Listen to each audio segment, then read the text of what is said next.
Hello amazing news అందరూ ఎలా ఉన్నారు బాగున్నారా? నేను మీ చందు అండి. Welcome back to M class అన్నారే లాగ్స్. మీరు thumbnail చూసే ఉంటారు H1B రిజల్ట్స్ వచ్చాయని చెప్పేసి. ఈ రోజు ఆఫ్టర్‌నూన్ నుంచే రిజల్ట్స్ వస్తున్నాయన్నమాట వన్ బై వన్. సో ఇవి బ్యాచ్ వైస్‌గా వస్తాయి.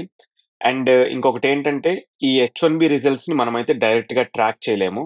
మన ఎంప్లాయర్ కానీ లేదంటే మన లాయర్ కానీ ఎవరైతే ఉంటారో వాళ్ళు రిజిస్ట్రేషన్ చేసినప్పుడు లాగిన్ క్రియేట్ చేస్తారు కదా! వాళ్ళ లాగిన్‌లో మాత్రమే ఆ రిజల్ట్స్ అవుపడతాయి. సెలెక్ట్ అయితే సెలెక్టెడ్ అనే అవుపడుతుంది. లేదంటే స్టిల్ వాళ్ళ అప్లికేషన్ సబ్మిటెడ్ అనే ఉంటుందన్నమాట. కాబట్టి మీ ఎంప్లాయర్‌తో కానీ, లాయర్‌తో కానీ చెక్ చేసుకోండి ఒకసారి రిజల్ట్స్ వచ్చాయా లేదా అనేసి. అండ్ రాకపోయినా అప్పుడే కూడా పానిక్ అవ్వొద్దు. మొత్తం రిజల్ట్స్ కంప్లీట్ అవ్వటానికి కూడా 1-2 వీక్స్ టైం పడుతుంది. అండ్ మొత్తం రిజల్ట్స్ వచ్చిన తర్వాత యూఎస్‌సిఎస్ నుంచి మనకొక అప్డేట్ వస్తుంది.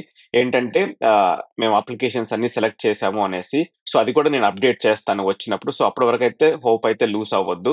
సో కంపల్సరీ చెక్ చేసుకుంటూ ఉండండి మీ ఎంప్లాయర్‌తో గాని, లాయర్‌తో గాని.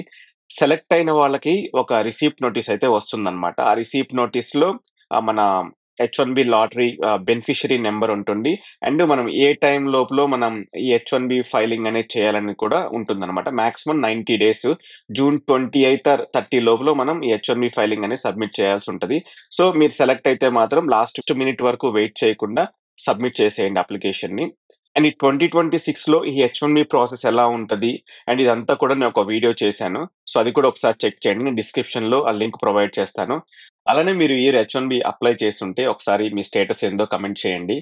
అండ్ ఈ వీడియో మీరు లైక్ చేసి, షేర్ చేస్తే ఇంకా చాలా మందికి హెల్ప్ అవుతుంది. So please like, share and subscribe to M class NRI channel. Thank you. See you in the next video.